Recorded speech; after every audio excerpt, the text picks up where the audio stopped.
Vader was seduced by the dark side of the Force. The Force? And the Force is what gives the Jedi his power. It's an energy field created by all living things. It surrounds us, penetrates us, it binds the galaxy together.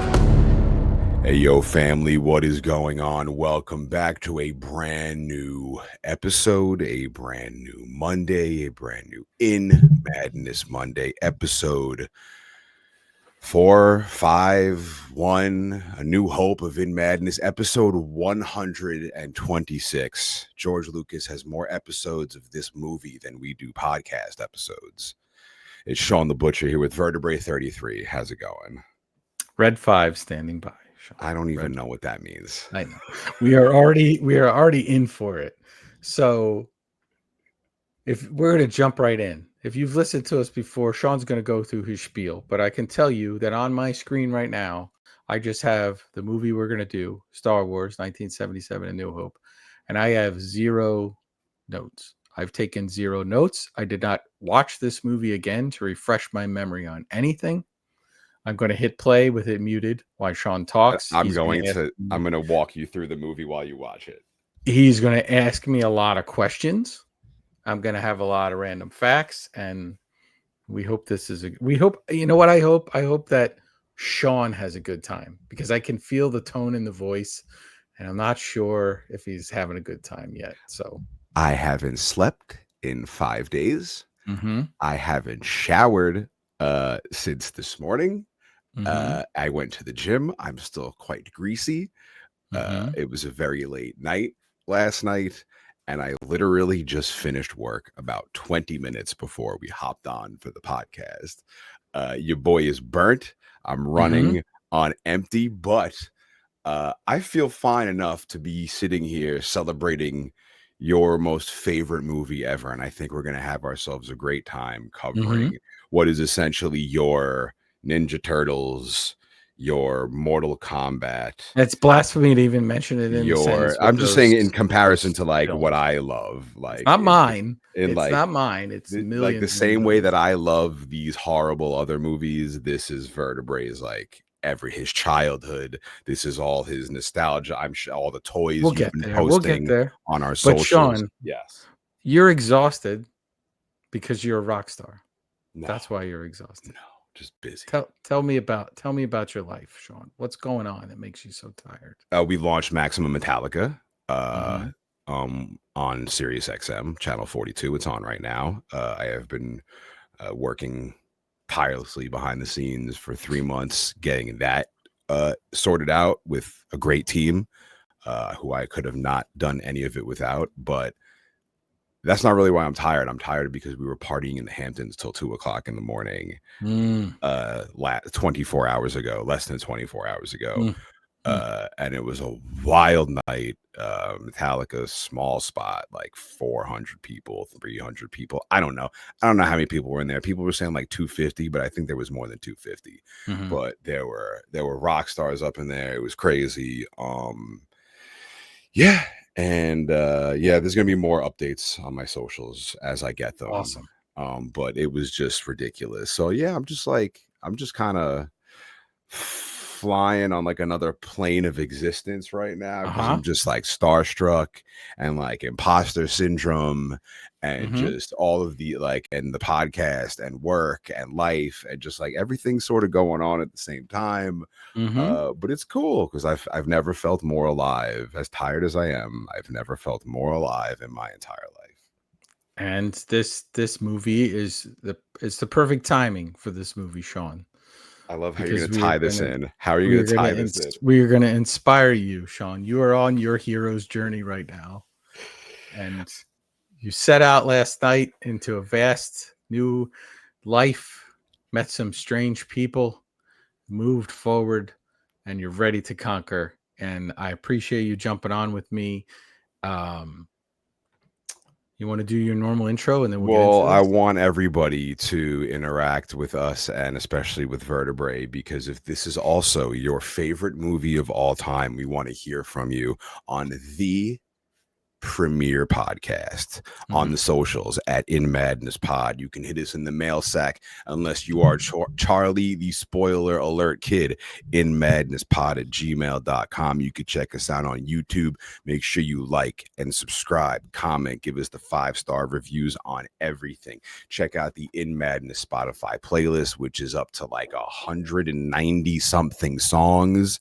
It is incredible to see it grow. It's definitely going to get a +1 after this episode. Oh, when I say in about 90 seconds from now, we're going to add a song and probably a bunch of songs according to Vertebrae. Check out the In Madness Spotify playlist. Happy In Madness Monday if that's when you're listening, because no matter what's going on, channel launches, child life raising responsibilities, drawing, sickness, not so much sickness. Remember that time we both got the flu? Let's knock on wood on that, Shawn, because neither of us. I was going to say it's sickness and health till death do us part. Every Monday we drop a brand new episode, no matter what, unless we both got the flu at the same time. But that was beginning of the year shenanigans. That was Flu Becomes. That's the Lost Becomes show. The Lost Becomes fault. Happy and Madness Monday. If that's when you're listening, spread the madness. Tell everybody you know about the show, especially if they're a Star Wars fan, because they're about to learn some shit. You can get yourself a shirt and a mug in madness.com, which finally leads me to the question of the episode for Star Wars, episode 5, episode 6, episode 80, episode 126. What mug do you have? So I've got this really cool, so it's the lightsaber handle, and then you can't see inside, but it has writing on the inside of it. It says the Force will be with us always. I have dozens and dozens of Star Wars mugs, Shawn. So Shawn will always tell me, like, send a picture of this that you talked about on the socials. Truth be told, I'm really bad at sending Shawn these pictures. So he has to ask me, and then he has to politely remind me the next day again, which I appreciate every single time. We would have zero social media presence if it was up just to me. But I promise. Here's the thing, Shawn, there's no way for me to possibly post, like, when it's like Alien. I posted, like, I give you everything I had that was Alien related. If I started giving you images of everything that I had that was Star Wars related, I'm just going to tell you for this week that images. I just want you to walk around your room, just taking pictures and just send me. And I did put on our story. I dropped some teases of some books and some shots of. But you got to give me stuff for the main. We got to put stuff on the main. Absolutely. So, hey, whatever you got, just turn around in a circle and just. I definitely have hundreds of figures. I've got lunch boxes. I've got books. Let's see it all. Show it all. I've got magazines from the 70s. I've got, I think, my curtains still from when I was a kid. I have it all over the place. I will start to kind of dig around and take some pictures. But,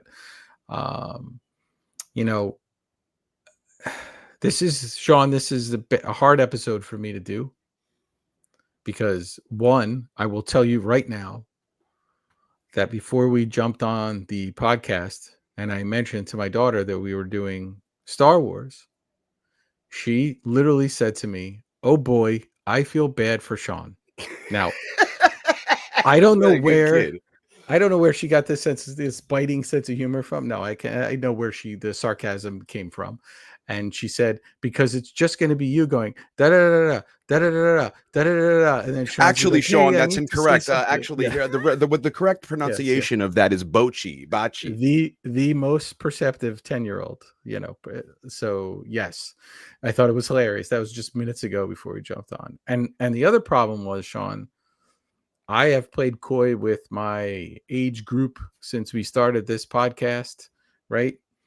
Even though I've got a solid gray beard, there is no way to hide it when I talk about this movie, and when I tell you when I first saw it, because you're gonna be like, well, you saw it in the theater, and well, that instantly ages you. But also, I have with me the first prop, Shawn. This is my lunchbox, my Star Wars lunchbox, original. From what year do you remember? This is 1978, probably. I'm thinking. Let's see if it opens up. We I are don't even know if I posting can. this on the InMad and the socials. To I watch there want you still be to. a fucking bologna and There's no cheese thermos sandwich in it. left, but you can see like it's been used. Like that's a used lunchbox. So that was an elementary. You had that in elementary school, little I vertebrae, did. So little little vertebrae. vertebrae in elementary school with the big gray beard. Yes, it was just I was smaller, but I had a big gray beard. I wasn't as my nose wasn't as big. What kind of Star Wars looking alien motherfucker are you? Exactly. I fit in perfectly. So little vertebrae, weird little kid who doesn't do athletics very well and, draws a bunch of monsters in the back of the classroom. Where does that all come from? You ask yourself. Well, 1977, Star Wars comes out, changes not movie history, the world, changes the world. And we'll get into it as we go along what it does. Easily the most influential. I'm not going to say the greatest film of all time because people have opinions of what's great. Easily the most influential film of all time, by far, not even close. The entire entertainment industry, the creative arts industry is just filled with people who this was their inspiration. So, long story short, movie comes out, everybody's got to see it. Little vertebrae gets to go to the theater to see it. My parents were, and we know my mom listens, so she'll laugh when she hears that I even remember this. Needed to take a friend of theirs to the movies because they were going to have a surprise birthday party for him in his apartment. So everybody's going to see Star Wars. That's what we go to see. And Shawn, as soon as it comes on and that Star Destroyer comes over top, I'm losing my mind. I've never seen anything like this. We go back to this party. The surprise party happens, and I'm running all over the place, pew-pewing and laser sorting and anything you could possibly think of. And literally the next day, I start drawing these characters. And then that sets the path to drawing. Now, when I was little, I always wanted to be movie director because I thought I'd be George Lucas. And then, unfortunately, there wasn't a lot of film stuff around us to go to. I didn't grow up in California. So then you go to apply for colleges, and it's like, hey, where's your reel? And it's like, reel? I thought you were going to teach me how to do that. Now, anyone young listening is like, oh, I can make a movie on my phone. But at that time, you didn't know this stuff. People didn't know anyone who did these types of things for a living. You'd buy the magazines and see people work on creatures and stuff. But this is what inspired my love of drawing and being creative, and that, led me down the path we are now. So people can have mixed emotions about what they think are good films, but I think easily this is the most influential film of all time. And as we go through it, Shawn, I can get into points of the reason, but comes out in 77, George Lucas. And you notice I'm not looking up because I don't need to look up. There's no notes to look up. George Lucas makes American Graffiti. Have you ever seen American Graffiti? Nope. No way. George sees American Graffiti, and then his next film, he decides to make this. He wants to make this space fantasy, and he gets together with a bunch of other people, and he uses the artist Ralph McQuarrie, who is my test for people when they say they love Star Wars, is they say, "Oh man, I love that one McQuarrie illustration." And if they don't know who Ralph McQuarrie is, then I know the type of conversation I'm going to have with them. It's like when you meet somebody who says they like heavy metal, and you ask them to name their favorite band, and they say like Five Finger Death Punch. You're like, okay, I know what I'm in for in this conversation, and we're good to go. You say Knock Loose, and they look at you like you got three heads. So, and it's fine. It's just, how deep you could go with this conversation, right? You're not going to talk about Sanguisugabog with those people. So Ralph McQuarrie's brought in. He does these incredible illustrations, and this is basically what sells the movie in. George is writing the treatment, and he's got these incredible, I have this massive 2-volume set of McQuarrie illustrations, some of the most incredible art you've ever seen in your life. He even goes on to work on other parts of the film, and matte paintings and everything too. So he pitches this. 20th Century Fox picks it up, and part of his pitch, Shawn, is that he wants to retain the rights for the merchandising. Unheard of at that time. Nobody cared. Okay, you want to make some fine. We don't make money T-shirt. Yeah. We don't make money off of merchandising, and he does, and he rakes it in. and genius move. That means you're also in control of that merchandising and what it looks like, and you keep your brand tight and you don't do silly things with it. And Lucas goes on to make a bunch of other movies. We can talk about Lucas. I think in part 2 we'll get into a little bit of sort of his influence on the movie industry. But this movie gets a bunch of people together that, except for Alec Guinness, who plays Obi-Wan Kenobi, nobody really knows. Harrison Ford, famously a carpenter at the time. Nobody knows Carrie Fisher or Mark Hamill, and gets them together and they make this incredible film. So I could sit here and talk for hours about the beginnings of this and how he got it together. There's a couple really incredible making of Star Wars books by the late great J.W. Rinsler. And they're incredible books. If you're interested, we'll post pictures of those for sure. And Rinsler once actually did a YouTube, and I had a question for him, and I used the Vertebrae. So I have like a screenshot of him calling me Vertebrae33, which was amazing. But so that's where we're at. Shawn, do you remember when you first saw this movie? No, I'm sure I probably rented it from Blockbuster. I think I did. I think it was like just because I had never seen it, and everybody was like, "You never seen Star Wars?" Mm-hmm. So I just there was a time in my life where I would just walk to Blockbuster every weekend, just rent a bunch of tapes and come home and watch them all weekend. And there was a Pizza Hut next to the Blockbuster. You get a pizza. It's so great. That sounds fantastic. Oh my God, just the youth. I miss days that are gone. Both Blockbuster and Pizza Hut, those spots are gone. I drive by there now and I get the single VHS tier goes down. But yeah, I think I just rented them back to back to back and watched it and was like, I don't get the hype, because this is when I'm watching The Crow and I'm watching Pulp Fiction. I'm like, fuck, it's Star Wars. So yeah, no, I watched them then, but then just throughout my life, like it's popped up again. So I was like, yeah, I'll watch this again just to like refresh myself, to maybe at this part of my life it'll hook me or whatever. So every like couple of years I'll watch it. And then when I got Disney Plus, I ran through them all again a couple of years ago. And then now here me and Star Wars we are. We just seem like we're like always passing in the night. We're like, that's me and Star Wars. We're constantly like, what's up? What's up, Star Wars? What's up, Shawn? Yeah. And John, a couple of things. One, Lucas lays out the framework for a bunch of films in the beginning. And when I text you and you're like, which one? You're like, is that A New Hope? I'm like, because people of my age group, this is just Star Wars. It's not the brand unto itself. And they make Empire Strikes Back and they tag it Star Wars, The Empire Strikes Back. And then we start moving forward with that branding. The opening crawl is changed and they add in episode 4. This movie, one thing I'll tell you, Shawn, and an incredible Star Wars podcast is Blast Points podcast. We talk about them all the time, so I don't need to go into this. They've had a million episodes. I learned where they got their name from in this half of the movie. Yes.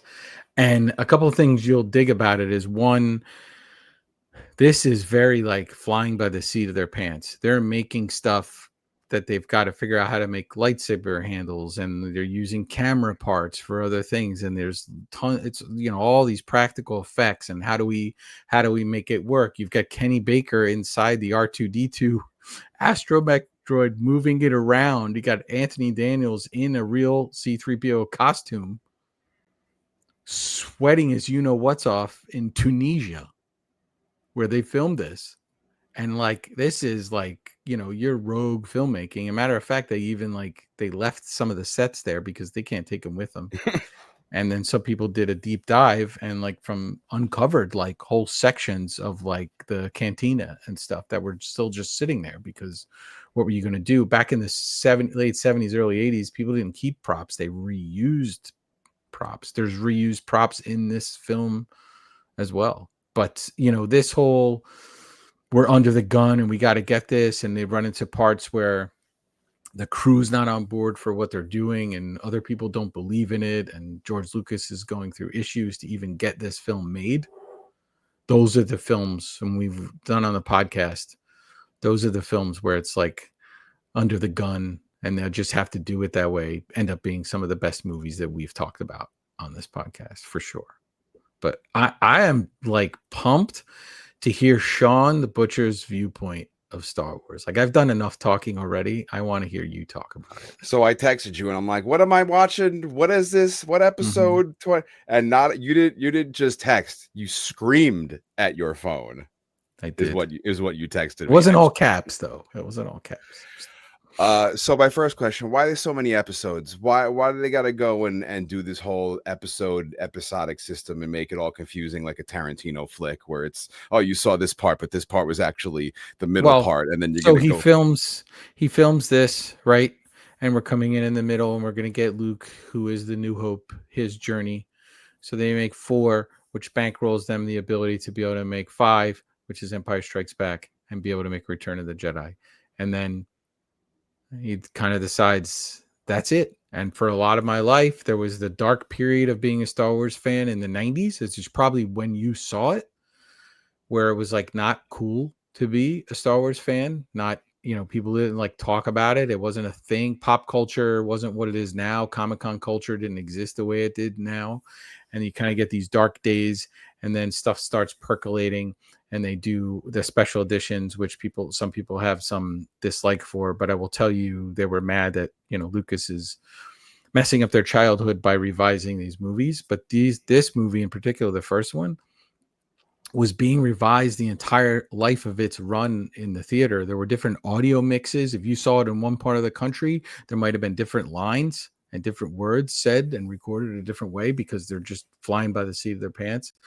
But he lays out this huge arc, and then he essentially decides, I'll go back and do 1, 2, and 3, and then we'll see Anakin, and we'll see how he becomes Vader and turns to the dark side. And then he's like, I'm finished. And he takes a lot of heat from the fans on not liking those movies and whatever. And he's had enough. So he sells to Disney. And Disney's like, well, we bought this, so we're going to make some. And then they decide, to make 7, 8, 9. And then we start getting into this. But largely, for most of my life, there were just 3 films. And you hung on to these films. You saw it in the theater in 1977, 1978. It's the biggest thing ever.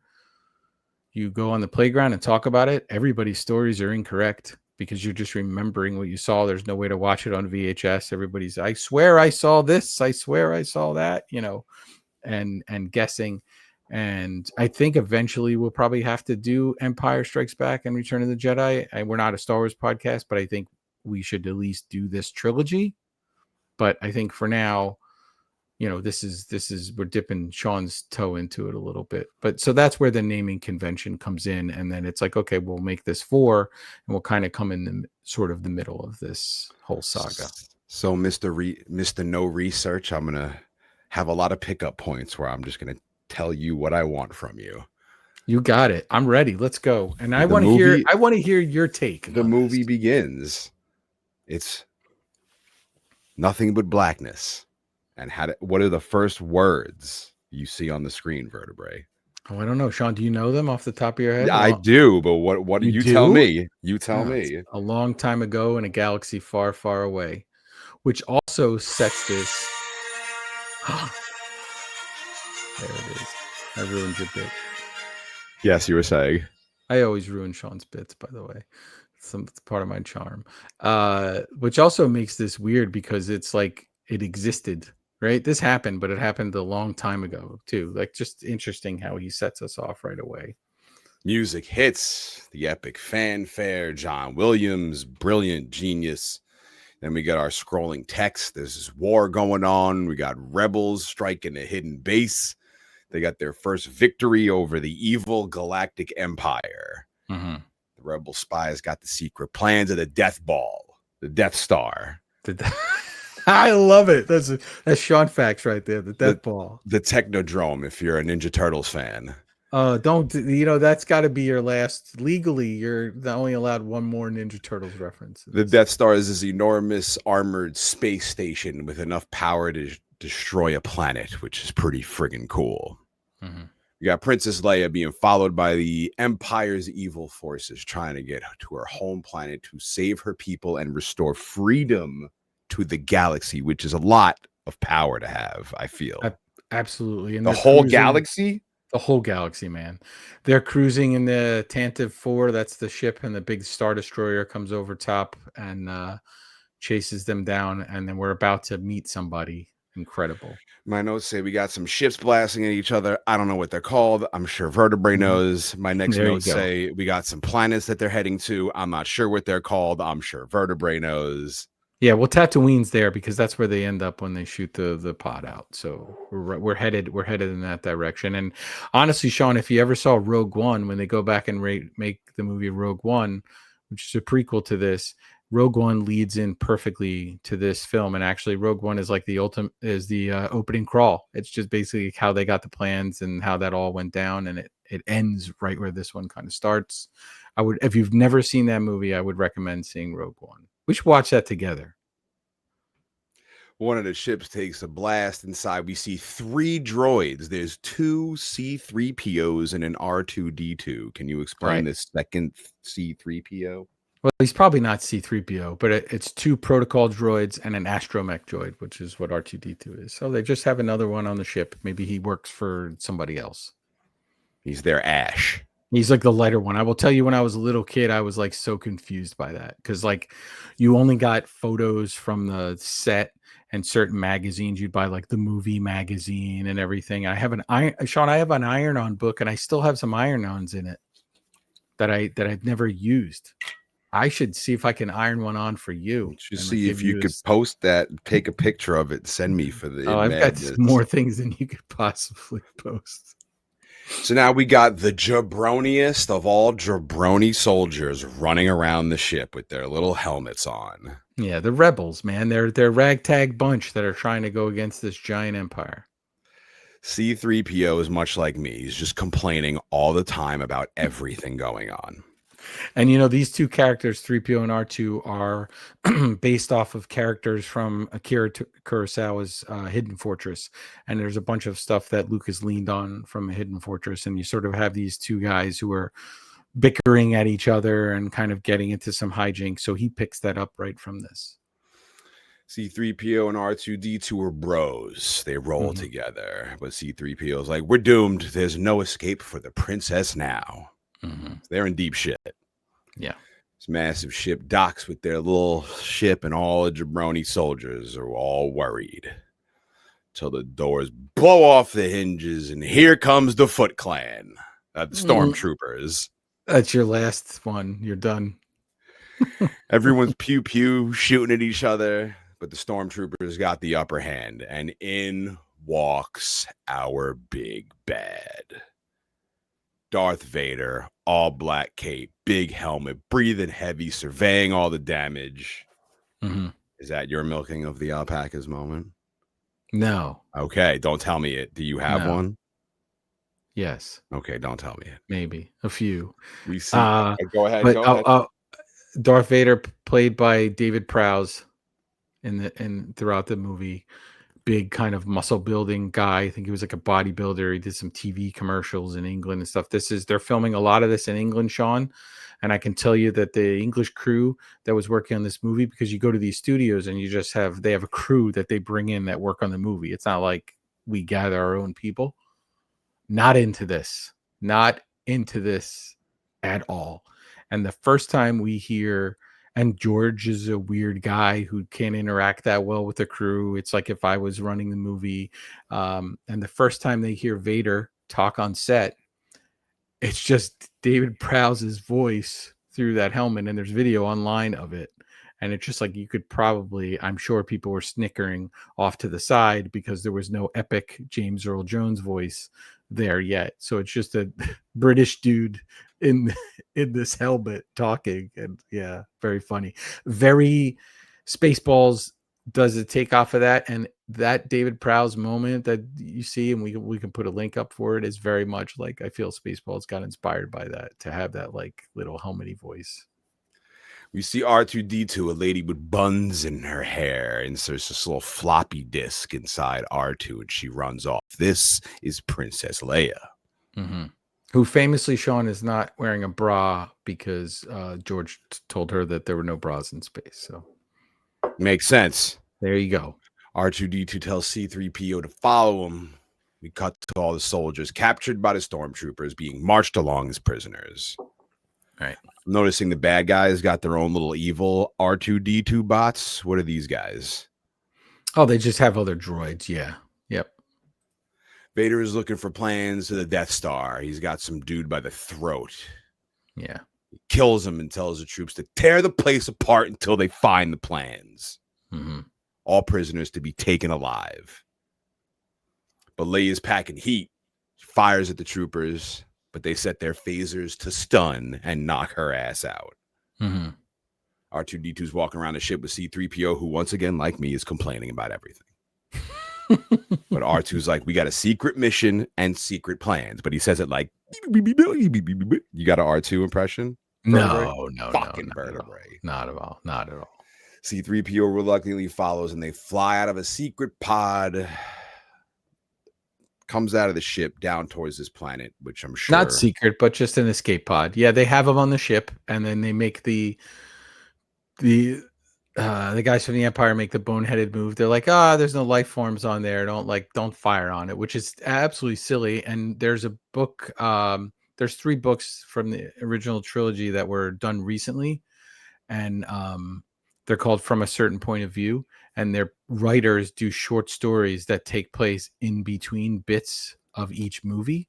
And there's this short story in there about like why the guy didn't fire. And it's hilarious because it's essentially like there's rules about how many times they can fire, and they have to like fill out paperwork and stuff. So he goes to like this paperwork guy and he covers it over for him. And they say they're cleaning the window and he couldn't. It's just a hilarious little like story that they made up to in between. But yeah, if you're looking for plans,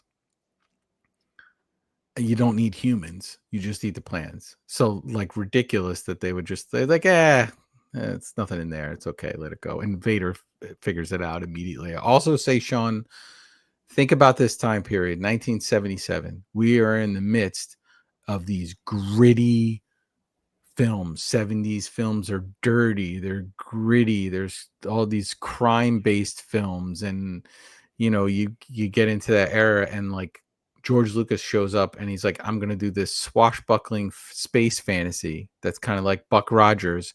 And I'm going to have this symphonic score, which at the time, films in the 70s weren't doing. Like, that was out of style, And then we're going to start this movie off where it's mostly these 2 dudes in metal talking. And then another guy in metal is going to come in. And then we got this lady in white. And then we're going to end up in a desert where these 2 guys in metal talk and other guys in helmets. Like, this is a weird movie. It's all normal to us now, right? Because we've canonized it and had it we explain things, and he'll back up and explain things. But like the first time you're seeing this movie, you're like, this is an odd movie in a good way, but odd. Troops march Leia over to Vader. He wants to know where the goddamn plans are, but she has no idea. She's on a diplomatic mission and has no knowledge of any stolen plans. Princess Leia is Mr. Orange. Oh, yeah. And where's she going, Shawn? Her diplomatic mission to? Oh, I have no idea where she's going. Alderaan. Yeah, she's going to Alderaan. Her home planet. Vader says she's part of the Rebel Alliance and a traitor, and orders for her to be taken away. Mm-hmm. And if you notice too, Shawn, like this Vader costume is very dirty, very gritty. It gets real shiny and bold after this, but it's like they just had to kind of get this stuff done. And the amount of effect shots that they had to do in this movie were astronomical for a movie that they're making in 1976. And George Lucas sets up what becomes Industrial Light and Magic, ILM, essentially in this big like warehouse, and all these long-haired dudes in the not long hair, but feathered hair dudes in the 70s and short shorts are out in the hot heat building this stuff. And they do what's called kit bashing, where they're taking, when they're building the ships, they're taking parts of buying all these model kits for cars and other spaceships and like taking them apart and making them. So they're building the Star Destroyer based off of parts from other model kits. Pretty cool. Vader says he's linked Princess Leia to some spies, and he knows she's got something to do with these missing plans. Mm-hmm. One of these cronies tells Vader they can't find anything on the ship, but a pod did blast off. But don't worry, because it's got no life forms. But immediately Vader knows what the fucking score is. He knows the plans are on the pod. Go get the pod, you idiots. Yeah. So now we got C-3PO and R2-D2 crash landed in the desert. What a mess. Yeah. C-3PO is complaining, rightfully so. R2's like, we got the mission we got to go on, but C-3PO doesn't want to hear about no mission, so they go their separate ways. And could you imagine, Shawn? There's actors in there. 3PO, there's some radio controlled versions of it, but there's also Kenny Baker is in there at certain points, and Anthony Daniels is 100% in this 3PO costume. No fans, no anything in that, right? Just that plated stuff that he's walking around in the real Tunisian desert. It's got to be insane how that guy just didn't pass out every like 5 minutes. I'll never know, but yeah, pretty gritty. 3PO walks past this enormous Godzilla-sized spinal cord laying in the sand, which is sick. Mm-hmm. Something's reflecting a light at 3PO. Sees it. He starts screaming, help, help me. R2-D2 is being followed by these little hills have eyes looking elves that stalk from the shadows. These little mole people. Jawas, but I will tell you, Shawn, I have facts all over the place, and I'm almost not wanting to do it because I'm loving your interpretation of this movie. This is fantastic. I relate with C-3PO out of any character from this movie. I think this is us. Like, I think this is us. We're gonna hit. Yeah, I think we're gonna hit a point in the podcast where you just kick me and go in the other direction, but then we come back together again. Yeah, for sure. That's so funny. They ambush R2-D2. They blast him, causing him to malfunction. He collapses. Mm-hmm. All these cute little mole people gather up R2-D2 and drag him their enormous transport vehicle, which I'm sure you know the wacky ass name of. Yeah, it's super wacky. It's called the Sandcrawler. R2 is transported to some room monitored by a large silver praying mantis looking guy. Yeah, this is some incredible work that they put in for all of this, all these robot parts, and they're building all of this stuff. Now, listen, Shawn, eventually all of these characters get names. All of these other droids in there start to get names, and they'll get figures made of them and everything else. But in the beginning, when you're first seeing this, like, nobody knows what's going on. We just, like, again, think about this movie. We're 12 minutes into this movie. Most of the speaking lines in this movie have been done by somebody in a mask. And now there's little hooded guys with glowing eyes taking this droid away to this ship where we're just going to have a bunch of other droids. Like, again, just think of the 77 eyes when you're looking at this. And you're obviously watching it on Disney Plus. So you're watching the special edition version. So it's like cleaned up and everything too. It was a lot grittier before they kind of cleaned it up. And Lucas wanted to do more with this that he kind of wasn't able to do. But yeah, I mean, building all this stuff, Shawn, they got to build these sets. They got to have parts of it just to build the thing that picks up R2 and sucks him into the ship is probably a pain to do, and let alone get enough people that want to run around in the robes in the desert. But yeah, I like, there's a guy in there. There's a little, like, I think he's like a treadwheel droid, they call him, but he has like, kind of looks like Wally. Like he has like the Wally head. Which one's the garbage can with legs? Oh, that's oh my God, I'm blanking on the name. See, I didn't prepare, and people are going to make fun of me. Straight up a garbage can with legs walking around this shit. Yeah, and that is reminiscent, believe it or not, Shawn, to, there was a movie with Bruce Dern called Silent Running, and it was essentially like Earth was in trouble, I think, and they had a ship with like plant life on it, and they were kind of trying to save these plants. I believe that's the premise. I can't remember, again, off the top of my head. And there's these little, like, they didn't call them droids because Lucas came up with that name, but these little square robots. And that's kind of like similar to that in a lot of ways. Stormtroopers are tracking the pod, following the tracks in the sand, and they find out that they're following droids. Mm-hmm. We got a little mole people stop their giant sand car in this little village. They start unloading all these droids, and a couple dudes walk out of this little igloo hut. man and a young kid named Luke. Luke's Wait, living. so but we jumped past. You jumped past already the stormtroopers, and they're on the dewbacks, the big lizard creatures. Oh the yes, yeah. There's a dewbacks. bunch Yes. of stormtroopers walking around on dinosaurs looking Yeah, for. dewbacks. That's what they're called. And originally they're added in, so they're moving around. But originally there was just like one of them because it was stationary because they couldn't really didn't have the budget to build them. The two men in this igloo hut are Luke and his uncle, and we find out that Luke's living with his uncle and his aunt.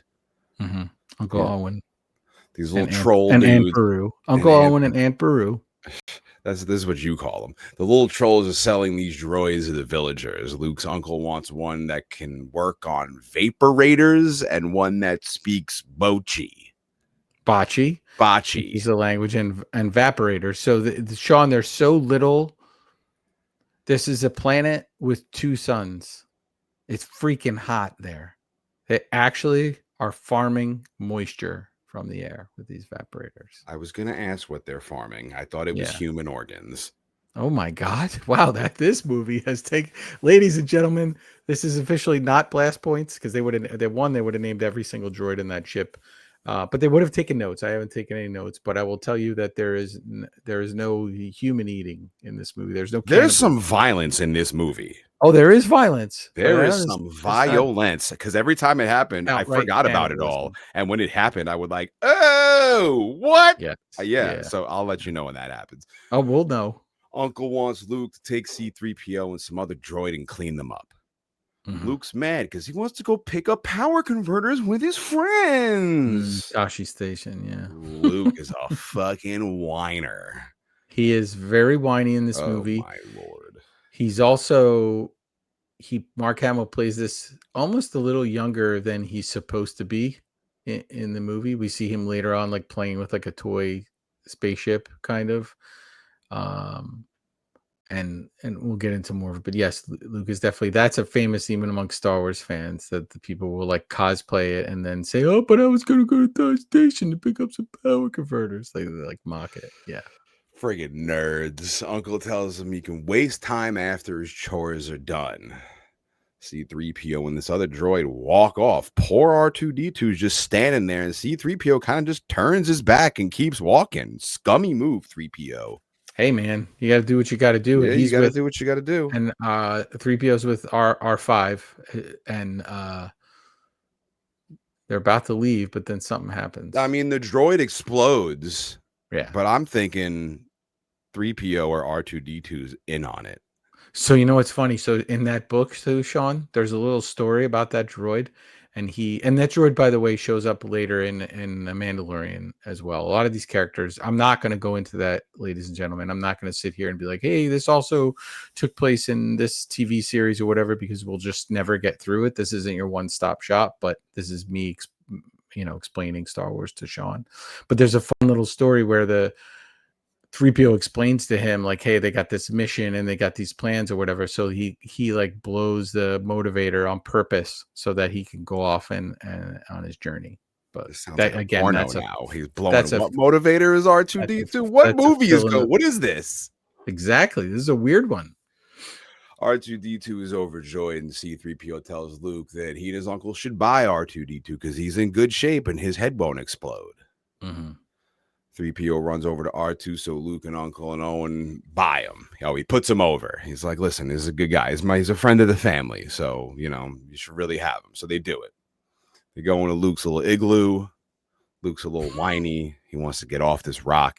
He's headed nowhere, doing nothing with his life. 3PO tells Luke him and R2 have seen some action. They're part of the rebellion. Mm-hmm. So now Luke is stoked. Yeah, and Shawn, one of the most confusing things to me of this movie, and I still sometimes am actually confused by it, is Luke's just talking about wanting to go to the academy. I assume the academy is to like work with the Empire. There's no rebel academy.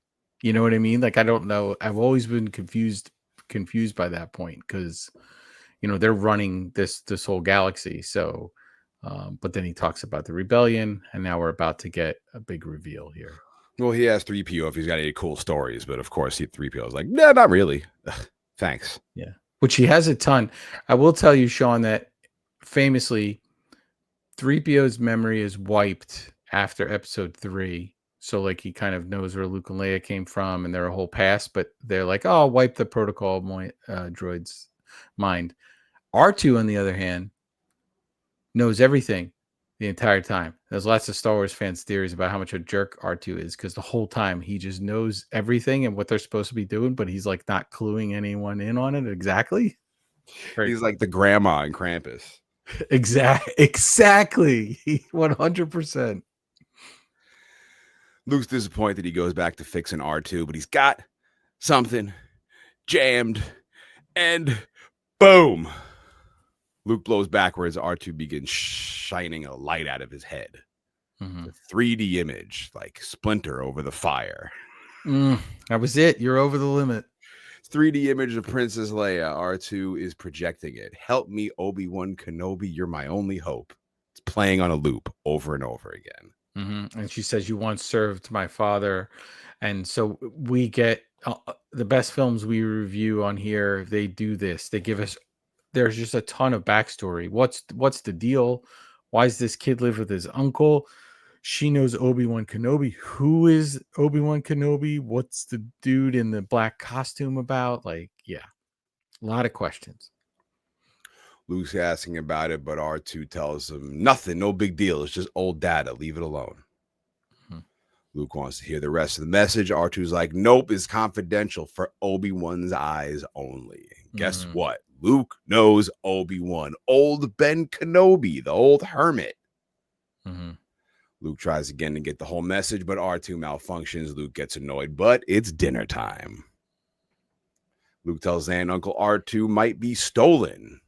He tells him about Obi-Wan Kenobi video. They seem to know who he's talking about, but they tell Luke they don't know who he's talking about. Yeah, they have these really, and so like I don't want to get into all the Star Wars history and what's going to happen in the future, but I will say if we take this just as we move through the movie, let's take it as face value. We don't know what's going to happen later on in this universe. There's such an awkward look between the two of them. Like what the heck is happening? They also have this like partially painted ceiling in there, and I feel like Luke should have just stuck around and helped them paint like the rest of that ceiling. I don't know why it's partially painted, but they're clearly uncomfortable about this conversation, and there's more to it, and they're not letting on.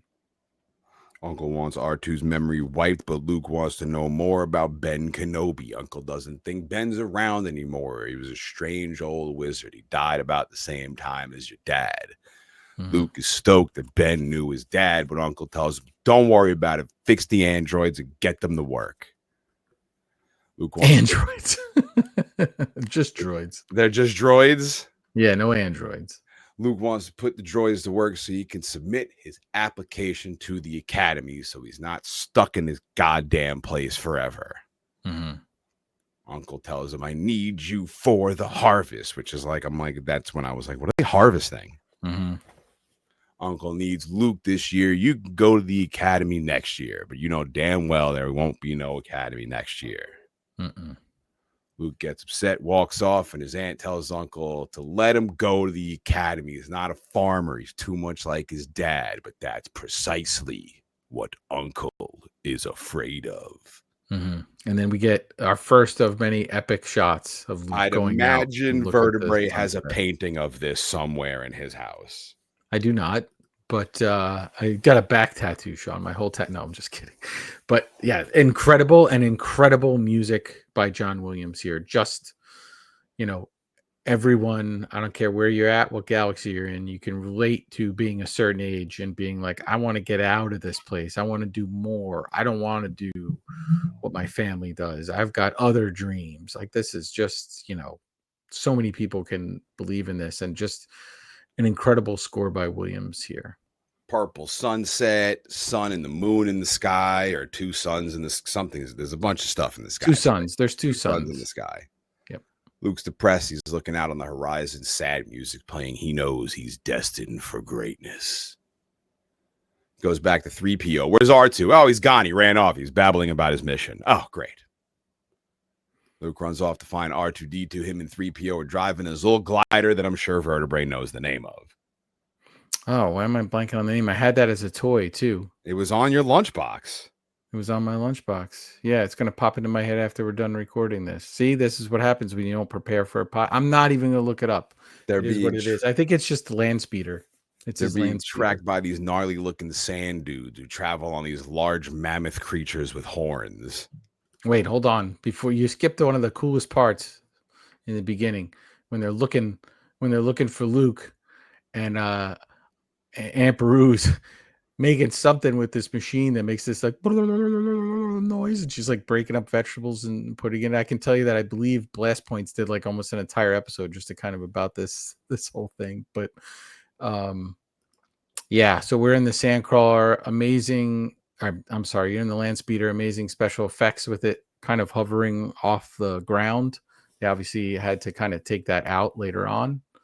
So, and we get the sand people on their banthas.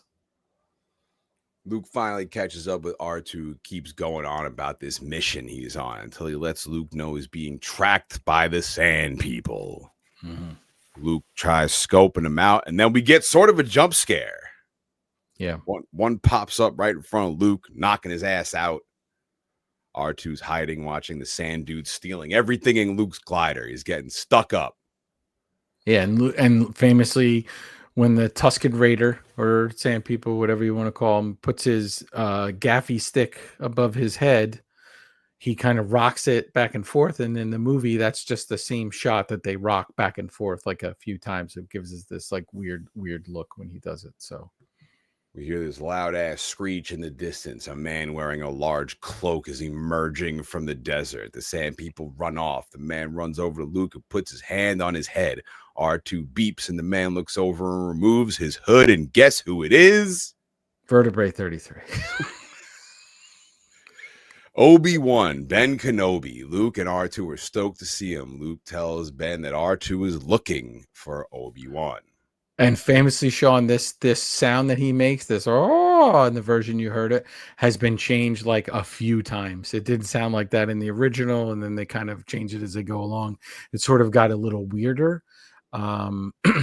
And famously, when this ends up going on Disney Plus, there's a part later on in the movie where a line out of the blue was just added out of nowhere. It comes out on 4K, and they add a word to a line that somebody's saying out of nowhere. And what is the fandom's judgment on the word? Are they for it or are they against it?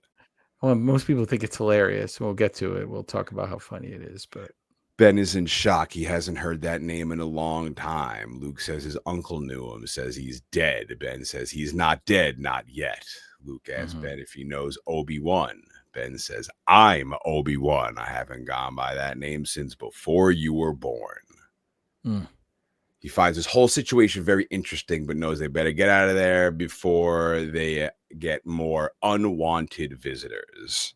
Yeah, right. What did I tell you, Shawn? I text you. Well, we're getting up to it. They remember shit. Where's C-3PO? And then I posted this because I paused this to take a pee when I was watching the movie. So I posted it because I thought it was a hilarious shot. Friggin' 3PO's arm in the sand, torn off at the shoulder. They find the rest of him. He doesn't remember what happened. He tells them he's done for, but Luke and Obi-Wan help him out. We cut to Obi's place. Luke's telling Obi his dad didn't fight in the war. He was a navigator on a space fighter. And you know what, Shawn? I'm going to call you out on something. I text you and I said, the sand people are easily started. They'll soon be back in greater numbers, right? I said they often travel single file. Yeah. And you wrote back to me like, what a nerd or something. And you deleted it.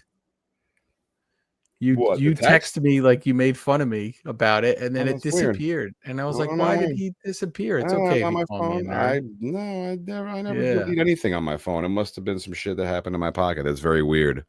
Yeah, and I was like, hey, where's that line? Because I wanted to show Mrs. Vertebrae because she weird. thought it was I never unsend anything. She thought it was hilarious that I was like reciting, like you show me like one little snippet and I'm giving you like all the lines around it. When I texted you that, you gave me that line and I was like, friggin' nerd. And then like that part didn't come up for a few minutes. So when it came up, I'm like, this fucking guy. Obi's like, yeah, your uncle told you that he was a navigator and a space fighter. Luke asked Obi if he fought in the Clone Wars. I know that that's one of the movies, previous movies or something. Well, it was a movie. It was an animated film. It was a TV series, and then Attack of the Clones was a film as well. But the actual Clone Wars kind of take place between Attack of the Clones and Revenge of the Sith. Obi says he was once a Jedi Knight, same as Luke's father. Luke never met his dad. Obi tells him he was one of the best pilots in the galaxy. Mm-hmm. Obi says he was a good friend. And a good friend. A good friend, and looks off fondly. Yeah, this is a very weird moment in light of what we learn later on about everything. Obi is something for Luke. His dad wanted him to have it when he was old enough. Luke's uncle forbid it because Luke might end up following Obi on some damn fool idealistic crusade like your father did. I love that you call him Obi. You might be the only person who doesn't just call him Kenobi. Kenobi. Obi hands Luke his dad's lightsaber, the weapon of the Jedi Knight. This glowing sword, it makes the noise. I know you do a friggin' lightsaber noise. I mean, everybody has one, but Shawn, it's not as clumsy or random as a blaster. I'm just going to tell you that. Yeah. What's your lightsaber noise? I don't know. You got one? I think it's just everybody's got one, right? I was waiting for yours. I just wanted to hear yours. I think that's mine. I never. Well, like, listen, when you're a kid, you certainly do, but as an adult, I don't. I have a. I wonder if it still lights up. Keep talking, Shawn. Yeah, that's pretty good. The Jedi Knights have been around for thousands of generations, guardians of the peace and justice of the Old Republic before the Dark Times, before the Empire. Mm-hmm. Luke asks how his father died. Obi says, a young Jedi, Darth Vader, was my pupil till he turned evil. He helped the Empire hunt and destroy Jedis. It doesn't. The battery doesn't light up. Doesn't light up. We built this with my daughter at Galaxy's Edge. Sick. You go inside and do the whole ceremony. It's metal and everything, but it lights up. But this one, it's been sitting in the bag so long, it doesn't light up. Obi tells Luke that this man betrayed and murdered his father. Jedi are all but extinct. Vader was seduced by the dark side of the Force.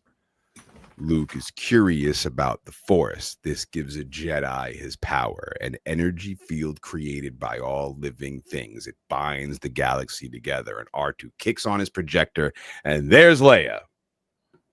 Yes, and Shawn, that first of all, you did a great job with that. I love listening to you when you get into this, talk about it. But all of this in light of what we know ends up happening in Empire and Jedi is so rough, right? That he's having this conversation with him about the Jedi and all of this. But I don't know how much of this was laid out in advance. Some of it was laid out in advance, and certainly in the original scripting, Vader did kill his father, and that was kind of what the plan was.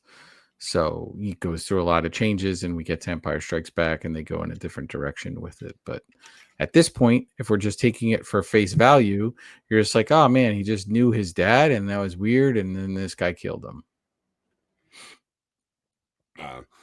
Leia's message pops up. Yo, Ben, years ago you served in my dad's Clone Wars. Now we need you again. Help him in his struggle against the Empire. I can't do this in person. I'm under attack. My mission failed. I have info vital to the survival of the rebellion on this R2 unit. My dad will know how to get it out. Get this droid to my dad on Alderaan. Help me, Obi-Wan. You're my only hope. Fantastic. This is like a one-man play. I could listen to this all day long. I've been having constant computer problems, and I've been dealing with IT for about 9 months to solve one computer problem that, guess what, no one else in the company has except for me. You know how often things like this happen? For the last 18 years, Every single time I have an issue, no one has ever had that issue. I'm the first one with the issue. So we can't figure out this problem. So I have the problem again today, and I'm sitting there, and they're like, "Oh, it's the problem. It's a problem with the microphone." And I'm like, "Can you send us you recording on this program?" So I just hit record, and I started like singing about how much my microphone sucks. And then I was like, I need help. I need help. And because this was fresh in my mind, I was like, help me, Obi-Wan Kenobi. You're my only hope. And then he writes me back and he's like, sending this to the team to figure out what the issue is. And I'm like, oh, everyone is going to hear me saying help me. It was pretty funny. That's awesome. Obi looks right, Luke, you better learn how to use the Force if you're coming with me to Alderaan. Luke's like, I got to get home or my uncle's going to beat my ass. Yeah. Obi tells him, you got to help me, dude, because I am getting too old for this shit. Luke's like, I got to work. I hate the Empire, but what do you want me to do about it? Obi tells Luke, he sounds like his uncle. You must learn the Force. Luke offers to take Obi like halfway max, and then you got to figure it out from there. Yeah. And Obi's so, Shawn, like, yeah, sure. You know, when you hear people in 2025 complain about politics in their space movies or politics in their horror movies or whatever, this entire movie is based off of politics. George Lucas talked about the Vietnam War. He talked about other situations that took place. It is all about the evil empire and politics. So if people get upset about it, they just got to know that, you know, it's there, man. It's all over. It's the entire framework of this film, and whether you can decide to do something and stand up and do something against something you don't like, no matter what. Don't know this about politics. It's like not knowing that Rage Against the Machine is a political band. Right. But it happens a lot. And there's people who get upset in more recent Star Wars and say it. And I'm like, have you ever listened to an interview with George Lucas where he talks about Watergate or Vietnam? Have you ever paid attention to his generation at that time? You know, he famously comes up with this other group of filmmakers, and it's Coppola and Spielberg and Lucas, right? And they're this new crop of filmmakers that are coming in, and they're being edgier than the studio system. That's why it's so funny that he ends up making. I mean, I know this is a studio film, and I know that now this is just pop culture 101 for anybody. Any little kid on the planet by the age of 2 could probably tell you who Darth Vader is. But at the time, huge risk, heavy duty space fantasy, tons of special effects shots. Let's get politics rolled into it. Let's get this other weirdness rolled into it.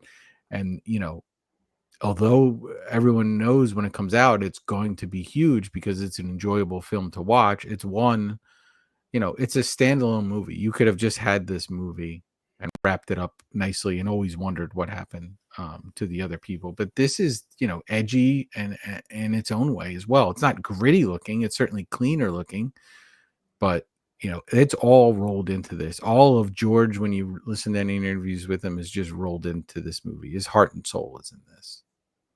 We cut to our ship of evil flying towards this giant ball in the sky. This is the Death Star. Yes, ship of evil. I like that. Inside, we got our round table of elites talking. The ship is not fully operational, so it is vulnerable. The rebels are well equipped to kick our ass, and in walks Darth Vader. Yeah, and I love this. So Darth Vader, who is the dude in charge in our minds later on, is not really like Tarkin's there, and he's kind of running things, and Vader's there as the big bad. But he's also kind of, we'll find out now, he's beholden or held on to kind of this old system with Jedi, and what we learn, but it's never uttered in this movie at all, is Sith. They never say it in this at all, but in that system. And then we have these younger upstart dudes who were like, hey, we know how to do this. Like, we got this big thing and we can take care of it. And there's certainly a push and pull between the Force and what Vader, and we find out the Emperor wants to do, and what just kind of the system they built is doing. So Tarkin's like the head crony. Yep. He's like Big Joe, and Darth Vader's kind of like nice guy Eddie. Yeah, that's Grand Moff Tarkin. He's talking about no one's going to kick our ass. We get all this political talk that's really, really hard for me, Shawn the Butcher, to follow. Mm-hmm. The Emperor has dissolved the council. The old republic is gone. They're talking about the Emperor maintaining control with no bureaucracy. I don't know anything about what they're talking about. Yeah, I mean, there was there was a Senate, and the Senate sort of gets dissolved. Essentially, the Emperor Palpatine takes over and becomes, because there's war going on and he should get complete power. There's a lot of it. I mean, it takes place in 1, 2, and 3. I'm not going to bore you with all of the facts, but they're kind of on the edge of like still Andor. The series Andor goes into this a lot, where it's sort of on the edge of they're the evil empire and they're doing what they're doing, but there is this galactic Senate kind of hanging on, and politicians, and it's certainly tough to keep people in line if you want to control an entire galaxy. But if they can get this space station going, where they could just pull up to your planet and blow it up if you don't listen to them, you do that once or twice and everybody's like, we're good, whatever you need. So now we got something about regional governors controlling their own territories. Fear will keep the local systems in place. Fear of this battle station. Yep. Do what we say, or kablooey, we push the button. But the other elite dudes are still worried about the rebellion. If they found a weakness in this station, they will find it and destroy us. Darth tells everybody, chill out. One of the men says this station is the ultimate power in the universe and he wants to use it. So this Death Star is like nuclear bomb. It's like the A-bomb. It's like our weapon of mass destruction. Yeah, powered by kyber crystals, by the way, Shawn, which are the crystals that are inside lightsabers as well. Right? So it's very similar to the lightsaber technology. Vader, ever the socially conscious dude, tells the man not to be proud of this technological terror they've constructed. The ability to destroy a planet is insignificant next to the power of the Force. And this dude talks smack to Vader, telling him to cut the sorcerer bullshit. Whoa. Yeah. Tells him Vader's belief in this ancient religion has not helped them discover any of their stolen data or help him find the rebels' hidden fortress. Yeah, he has like a bad haircut too, this guy. He deserves all the choking he's about to get. So using the Force, Darth Vader begins choking this dude without even touching him and says, Vertebrae33? This, my friends, brings me to my milking of the alpacas moment.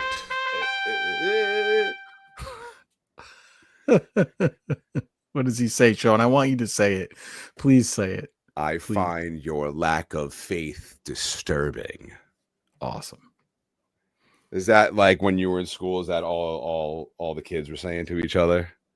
Pretty much, But this moment with this force choke, why I say milking of the alpacas moment, because there could be one in every single scene in this movie, but it's like we've seen all this weird stuff. We don't know what is this religion he's talking about? What is any of this, right? We know it now. We know who Jedi are. We know all this. We don't know any of this right now as we're first seeing this. And out of nowhere, these dudes are in a business meeting and the dude just starts choking the other guy and he's not even touching him. So my little brain, young vertebrae, is like, what is going on right now? Again, when I'm little, I don't know what they're saying. I don't understand. They're having a meeting. They're talking adult language about, senates and things. I don't even know what the hell a senate is, but I know that this dude in black is badass and he just choked that dude without touching him. And I can tell you, Shawn, for a fact, multiple times after that in school, when the bullies were picking on me or something was happening, I was trying to force choke people left and right. It never worked. But man, I was giving it the best effort I could. So this head crony Tarkin, he's like telling Vader, he's like, cut it out. And Vader's like, as you wish. So he seems to be in charge, like Big Joe. Vader, nice guy Eddie. This dude tells the round table that Vader will find the hidden fortress by the time the death ball is fully operational. Mm-hmm. Then we'll blow up their planet and be done with it all. Cut to Luke and Obi. They find little troll guy's massive vehicle, the Sandcrawler. Yep, very It good. is all beat up, and I'm just noticing there's all these little dead troll dudes all over the place. Well, there's dead Jawas, and then they're gonna burn them later on, which is this movie is dark. It's a lot darker than you realize. Luke thinks it was the Sand People. Obi-Wan tells him the tracks are side by side and says the same quote that Vertebrae texted me when I texted him that I was watching this movie. What do the Sand People do, Vertebrae? They always ride single file and hide their numbers. And then he says, Shawn, and these blast points are too accurate for Sand People. Only Imperial stormtroopers are so precise, which is where Blast Points podcast gets its name from. They play that at the end of like every episode and their like outro thing. The funny part about it is as time goes on, stormtroopers get a reputation for being a very poor shot because they're shooting all over these movies and barely hitting anybody. But at this point, we still consider them to be precise. Luke's like, what the hell do the troopers want with all these little troll dudes? And he looks at R2 and 3PO and he's like, oh, shit. Yeah. And if they knew about the droids, then they knew about Luke's aunt and uncle. Uh-oh. Wait, Luke. He knows. Luke rushes back home, smoked, gone. Aunt May, Uncle Ben, fried. It's over. Uncle Ben, Uncle Owen, Uncle Ben, Aunt Beru. I love it. You did the whole Spider-Man with this. I'll tell you, Shawn, this scene with their bodies, two burnt ass skeletons chilling right out on the front porch, cooked, fried to the bone, horrified me. And to this day, I still wonder. Like, I mean, it is 1976 when they're making this movie, but man, that's rough. There's almost no reason to see them in that way. The only scene when I showed my daughter that when she was very little, I kind of like covered her eyes for a sec. Cause that seeing that in the theater, man, I mean, we move on very quickly, but I was like, oh my God, this is awful. And I will tell you, there's all these people make like bootleg Star Wars figures and they sell them online. They'll do their own card in the bubble. And a few people have made those figures. Aunt Beru and Uncle Owen figures. Brutal. Looks like Luke doesn't have to worry about working this summer. No. Cut back to the death ball. Vader goes to visit Leia. Where's the hidden base? And in comes his drone with a needle and the door slams shut behind him. About some torture is going to take place. Luke goes back to Obi to tell him his folks are barbecued. Friggin' R2 and 3PO are just casually burning these little troll guy bodies. It's ridiculous. Yeah, and I mean, it's bizarre. Like this, if this is considered a kid's movie, they wouldn't do it at that time. But, I guess it's out of respect for them, out of respect for the bodies. But yeah, 3PO is just carrying one when they pull up and R2 spraying them with stuff, and they're just cleaning up the mess of this accident. It's crazy. Obi's telling Luke if he was there when it happened, he'd be dead too, and the droids would be with the evil Empire. Luke wants to go to Alderaan. He's got nothing left to lose. Luke wants to be a Jedi like his pops. Obi takes Luke to the spaceport and tells him it's full of scumbags, so be careful. Yeah, he's about to be thrust into his hero's journey. This giant, ancient, alien-looking city, creatures, dinosaurs, hover bikes, people, droids, stormtroopers, just a mix of everything you could possibly imagine. Right, which when the original movie comes out is much more simple than that. They add a lot of that in to the special edition. But this is where are they at, Shawn? Where the hell are they? Where are they? Come on. You got this one. What the No? Where are they? I don't know. Mos Eisley, Spaceport. You'll never find a more wretched hive of scum and villainy. It sounds like a pretty sweet metal band intro. Scum and villainy, or just the wretched hive of scum and villainy. Yeah, there's got to be a band that has that as a name. Gotta be. Stormtroopers start pressing Luke and Obi about the droids. They want to see ID, but Vertebrae, what do you tell them about the ID? Oh, they don't need to see it. Yeah, and he does a little hand wave. He does a little hand wave on him. They want to know about the droids. What do you tell them about the droids? Yeah, these aren't the droids you're looking for. He's waving his hand. He's telling them they're going to go about their business and move along. And the Stormtrooper repeats exactly what Obi says. We're going to go about our business and move along. Yeah. That's also like, okay, we got a dude choking somebody without touching him, and now we got some like mind control stuff going on. Like, what's happening? But even I remember thinking like those two, when I was little, I remember thinking the first time I saw this, those two dudes must be related because they have like the same power. But so they were related in some way, but they're not like brothers. But I thought, oh, maybe that's like his brother or something, and he's bad. Luke says he can't believe they got away with it, but Obi tells him the Force can have a strong influence over a weak mind. Mm-hmm. They're looking for a pilot. Take them to Alderaan. So they head into this bar, and Obi's like, be careful. Shit's a little real in here. Yeah, so this is the famous, cantina bar scene, and we get the music. We got the party. Everything. We got aliens, wolfmen, creatures, lizards ripping bongs, little troll guys. Everyone's drinking, smoking, getting tore up. It's like an E-Town show at AMH. Glorious. Obi approaches a large, hairy beast who we've all known and grown to love as Chewbacca. C-3PO gets pressed at the door. And that Chewbacca is played by Peter Mayhew, who passed away like a few years ago. And then Mayhew actually, in the recent films, actually, like when they did Force Awakens, he kind of coached the guy who took over the Chewbacca role because he wasn't physically able to do it anymore. So they brought him on and got him. But the band, Shawn, that's playing in there is named Figure and Dan and the Modal Nodes, and they're playing their Cantina song. And we'll add that to the In Madness Spotify playlist for sure. This is where you're going to get a lot of. They famously filmed this scene, and then it's not enough for George, so they do some pickup shots, and they have Rick Baker come in and do some other, standalone shots that they film later on, so you could see more creatures. There's masks from other movies in this. There's just some spacemen. There's they're couple hands. There's a whole entire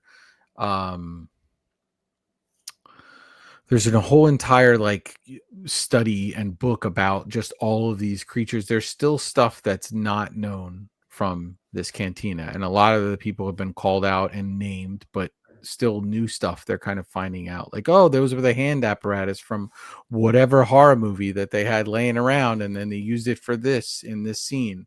And people still dive into it. It's actually very amazing. C-3PO is getting messed with at the door. The bartender snaps at him. We don't serve your kind around here. Mm-hmm. Tells him the droid's got to sit outside. Luke sits at the bar, grabs himself a drink, and immediately starts getting beef with this alien dude in this pig-faced Twilight Zone looking fucker. Yeah, and it's funny. So what they call, like, I don't know what his real name is, but like when I was a kid, when that figure came out, it was just Walrus Man. But the bartender, Shawn, he just has like a nose apparatus on. But when they were casting this movie, there was a casting agent or agency in the UK that basically just casts people with who have peculiar looks. So some of these characters, they just kind of they just added that nose to the guy, or they just whatever. So they particularly brought in certain people that kind of fit that role. This next scene, I want to ask you a question after they try to fight Luke, but Obi's putting a stop to all this. One of the dudes pulls out a gun, and Obi pulls out a lightsaber and thwap. Luke looks down and sees this dude, whole arm, blood and all, chopped off on the floor like in Predator, when Dylan's arm gets shot off and it's still firing the gun. And I'm like, oh, my God. He says to him, he doesn't like you, and I don't like you either. Also, now you think about it, what's with all the blood? Because usually in the future, when we see people get their limbs chopped off in Star Wars. It's like cauterized, so there's actually like no blood. This is pretty shocking when this happens. But there's a Robot Chicken skit that they did with this, and like that's not what the guy's saying. And so his friend gets him in trouble, and he loses his arm, and he's like he's like a architect, and he has to start drawing with his left arm, and he like loses his job. But the whole time he wasn't saying like I don't like you. His friend was just like, oh, watch, I'm gonna mess with this guy, and he is like you. I don't like you either. Silly Robot Chicken. The dude with his arm cut off is screaming. Obi lets it be known that he is the wrong one to screw around with. So everyone casually just looks away and goes back about smoking and drinking, and music starts up again. Business as usual in this bar. Obi introduces Luke to Chewie, who's got a ship. And then we meet our strikingly handsome Han Solo. Harrison Ford, captain of the... Can you answer this question for me that I've had for life? Is it the Millennium Falcon or the Millennium Falcon? Is it the same word, just said differently? And why does everybody say it so weird? Well, first thing, Shawn, is everybody says things in Star Wars differently, constantly. It's like a running joke. Like everybody has the way they say different characters' names in a different way. Is it Princess Leia? Is it Princess Leia? Is it the Millennium Falcon? Is it Millennium Falcon? It's Millennium Falcon. I think that's just be your accent, whether you want to put a little bit of a British spin on it, I guess. But that's a famous joke among Star Wars fans, and a running joke that people have, that everyone just pronounces stuff differently. He says, Chewie here says you dudes need a ride. Obi's like, yeah, if the ship is fast enough. And then immediately Solo gets pissed. You never heard of the Millennium Falcon? Solo starts talking about all the cool missions and stuff he's done. Outruns all the bad guys. It's fast enough for you, old man. You want to go to Alderaan? It's going to cost you 10 G's right now. Luke gets pissed. He does not like the sound of this price at all. It's credit, but I guess they could be G's as well. Obi tells Solo he'll give him a little now and even more when they get to where they're going. So now Solo is in. He tells him the ship is at Docking Bay 94, which I also learned another thing about a fellow podcaster. Yep, that's where Talking Bay 94 got its name from, our buddy Brandon. Our Barbarian episode, I think 6 of In Madness Pod. Very popular episode. Long time ago. Very long time ago in a podcast far, far away. Then they spot the stormtroopers looking for Obi and Luke. Bartender rats him out immediately, but Obi and Luke bail before the troopers get to him. Solo is stoked about this 17 grand he's about to make, but Luke's got to have to sell his glider now. As Solo is leaving, he gets a gun pointed at him by this little alien dude. Says he's just gonna go see his boss right now, Jabba. But yeah, that's Greedo. Solo has his money. Yeah, that's Greedo. And so once again, Shawn, we get this genius storytelling. We're being plopped into people's lives in the middle. We want to know more about this Han Solo. He hangs out with this big, hairy dude, a Wookiee, something that's common for us now. But the first time we see it, we have no idea what's going on. And I feel like, Shawn, if you were a character in this movie, would you be Han Solo? See, that's the other person. Some Everybody people say wants Han to be Solo. Yeah. And some people say Han Solo. It happens throughout this entire film. Everybody, I feel like, wants to be Han Solo. So because of that, I don't want to be Han Solo. I think I'm fine being C-3PO. Yeah, I kind of wanted to be Chewbacca when I was a kid. I figured he's so big, nobody could mess with him. I don't know. Is that where the beard comes from? Are you part Chewbacca, part Wookiee? I'm part Wookiee. Yes, I love that you even know the word Wookiee. Wookiee 33. Fantastic. Greedo, he doesn't want to hear anything about Han's gripes. You should have paid up when Jabba told you to. Jabba put a hit out on Solo. Every bounty hunter in the galaxy is looking for your ass. Alien dude says, give me all your money and I'll pretend I never saw you. So instead, Solo pulls out his gun and shoots the dude right there, killing him at the table. Right. And so, Shawn, we get this very controversial moment. So this film exists in 77. Han shoots Greedo first. Star Wars fans debate this and talk about it because then when Lucas goes in for the special edition, he changes it where Greedo shoots first because he basically says like, this character has changed, he's grown, and whatever the case is. Then when it comes out, he continues to work on these movies through DVD releases and Blu-ray releases and 4K releases. So when you watch it now, they essentially shoot at the same time. And right before Greedo shoots, he says McClunky, which is an added word in there for no reason. And nobody had any idea. And nobody knew it existed until Disney Plus started. And the first day they dropped these movies on there. And everybody was like, wait a second. This wasn't on the discs that I just bought like 2 weeks ago. So how this came about, I'm not really sure.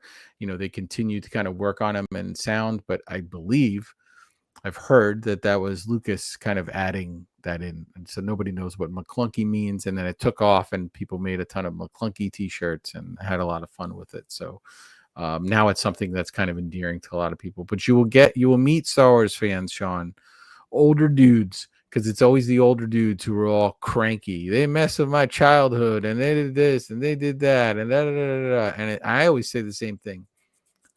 This is Lucas's world, and we're just living in it. If he wants to go back and change these movies and change something else, it is what it is, man. Buy the other version.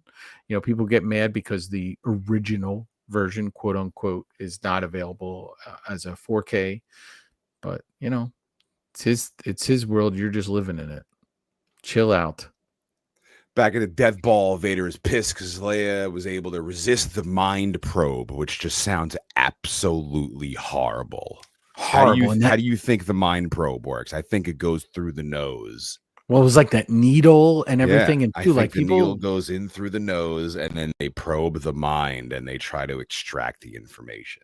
And that was in a lot of horror movies. Carpenter does a lot of stuff with needles. Right, that's a very just scary. I remember seeing that when I was a kid, and that thing's woo, woo, woo, woo, coming at her with the needle. But the mind probe, I don't know. I wonder now. I start to think is that just him probing her mind with the Force, and trying to dig in later on and figure it out. But then I think that doesn't hold water because then he would realize who she was and everything, and it kind of falls apart. But we do know she has a tremendous resistance to it. Why would she have such a resistance to the mind probe? I don't know. Tarkin's annoyed. He's like, listen, this ship is fully operational. Where do we go? Well, if the brain probe didn't work, I think I got a better idea. Mm-hmm. Let us demonstrate the full power of this station. Let's go to Alderaan. Mm-hmm. Back in the village, we got the droids hiding from stormtroopers and Luke selling his glider. Obi's going around with his hood around his head to stay low key. They're being followed by this big Squidward looking mother effer.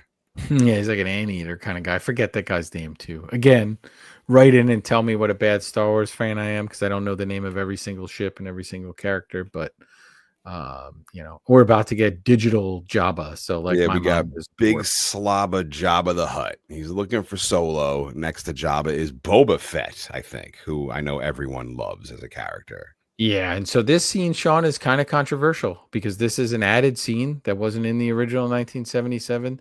They filmed the scene with a big dude in a costume, and Han Solo was there, and he kind of walked around him. And that's where they get the whole thing where he steps on his tail and all that. And he added it back in, but obviously he's adding it back in the 90s. So we know what Jabba looks like from Return of the Jedi. So he just does kind of like a younger version of him.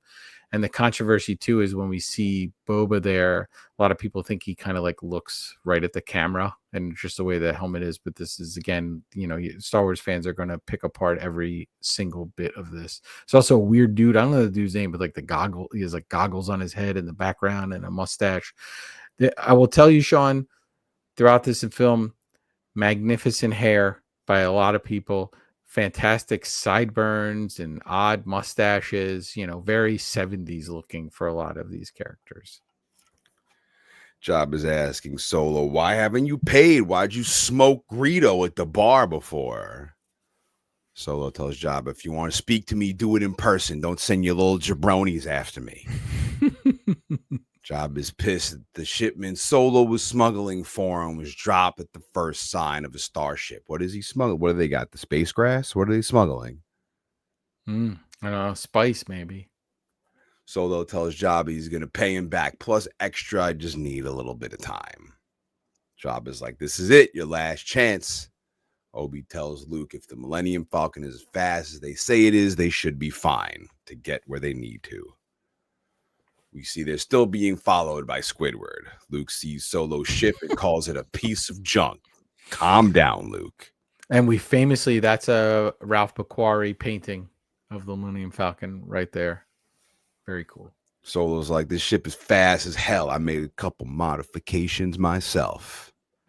But we're in a bit of a rush, so let's get the hell out of here. And here come the stormtroopers. The chase is on. The troopers are blasting, Solo's blasting, the ship's exploding, and completely unlike Alien, where it is a huge pain in the ass for the ship to take off and land. Not Solo, not with the Falcon. This mother effer is up and out of there in outer space in seconds. Yeah, and that's a big difference too. You know, if you talk about things that influenced George Lucas, you obviously could look at the book Dune as a big influence. Dune is a desert planet, very much like Tatooine. There's talk of spice. Spice is a huge part of Dune's universe, but also like 2001, comes out before this, and that's a lot of like slow docking of ships and things like that, right? Like everything kind of the pacing is so much different. So even for this, it's like this movie it's 2 hours, but this is a snappy movie. Like the way they edit this, it's just flying. Like, hey, got to get out of there. No, we're not going to wait for any kind of like to raise any feet up or anything, right? Not the Nostromo at all. Now they're being followed by the bad guys. Solo tells Chewie, hold off while they prepare the ship for light speed. Luke starts catching an attitude with Solo. I thought this thing was fast. Why don't you just outrun him? Solo's like, back off. Getting shot at. Obi's concerned. Let's not get evaporated, gentlemen. Luke keeps giving Solo attitude about hitting the gas, and Solo schools him, lets him know he's got to be careful so they don't hit a star or end up in a black hole. Yeah, they got to calculate this. So this would be new. I didn't know this when I saw this. He'll jump to light speed and takes place, and you got to calculate it perfectly, because when you come out of first of all, you don't want to hit anything when you're in it, and then secondly, when you come out of it, if you don't have the right coordinates, you're just gonna hit something else. So poof, they're off light speed. There they go. Let me see the death ball slowly hovering towards a planet. Mm-hmm. Leia, followed by Vader, is being marched toward the main control room, and one of the control jabronis says they're in the Alderaan system. Mm-hmm. Leia approaches Vader's boss, Tarkin. Right, played by Peter Cushing, an amazing actor who's been in a million horror films. He was in a ton of Hammer horror films as well, and just a scene stealer here. The way he kind of grabs Leia's chin at one point and like pulls his hand away, he's just mean. She tells him she smelt them when she was brought aboard the ship. He's not impressed. He says he signed the order to terminate her life. She's surprised he took that responsibility. He says, before you die, please be my guest for this ceremony. No star system will dare oppose the Emperor now. He tells Leia she is determined the choice of the planet that shall be destroyed first.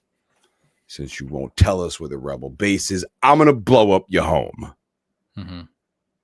She's like, Alderaan's peaceful. They have no weapons. He tells her this is the last time. Give it up. And she says, it's where?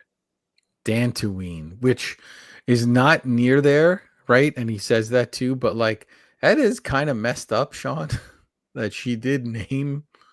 At this point, we assume she knows that they built this thing and it can blow up planets, and that's why they got the plans, right? And they're going to figure out a weakness on it.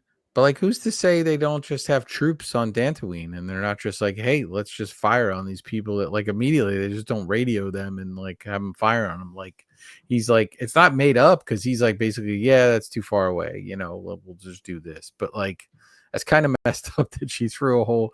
I always wondered if like she had an issue with Dantooine, like if ex-boyfriend. Maybe, or maybe like Alderán's football team lost to them in the Galaxy Super Bowl or something. I don't know. Tarkin is elated that she gave this up. See, Vader, she can be reliable. Then he looks at his buddy. He's like, all right, continue on with the operation. Destroy the planet. Oh, man. Mm. Leia is pissed, but Tarkin does not give a damn. Yeah, her makeup is perfect, too, in this scene, even though she had the mind probe. Which, my friend, does bring me to my milking of the alpacas moment. I remember when I first rented this movie from Blockbuster and seeing this, I was like, oh, whoa. The Death Star fires its death beam and Alderaan and kablooey. Millions dead, planet exploded, gone, bye-bye, no more home, Princess Leia. That's a famous meme that said looking for love in Alderaan places, and it was just like a blown up like.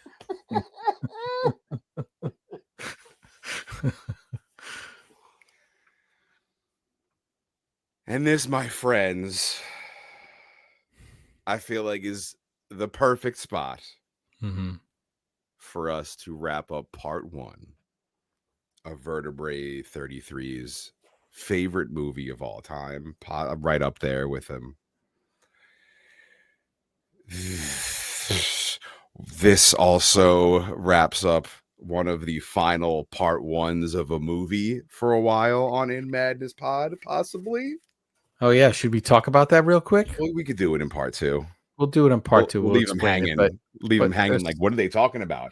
What are they going to be a shift coming soon. And, as we wrap up, Shawn, I want to say thank you. I know you've been crazy, hectic. There's a lot going on. And the fact that you did this first part of this movie with me so enthusiastically and did your thing with it, I think it's fantastic. And I think I'm slowly converting you into realizing how magical this film is. Not how magical the whole universe is, because I think that's like heavy lifting to jump in. But we're just talking about this film right now and how amazing it is that this movie even happened in the first place. So I appreciate it. I appreciate everybody listening. Please write in. Tell us the first time you saw Star Wars. Maybe you're old like me and saw it in the theater. Maybe you saw it at Blockbuster after going to Pizza Hut. Let us know who you thought you were in Star Wars. Did you think you were Chewbacca like me? Let us know.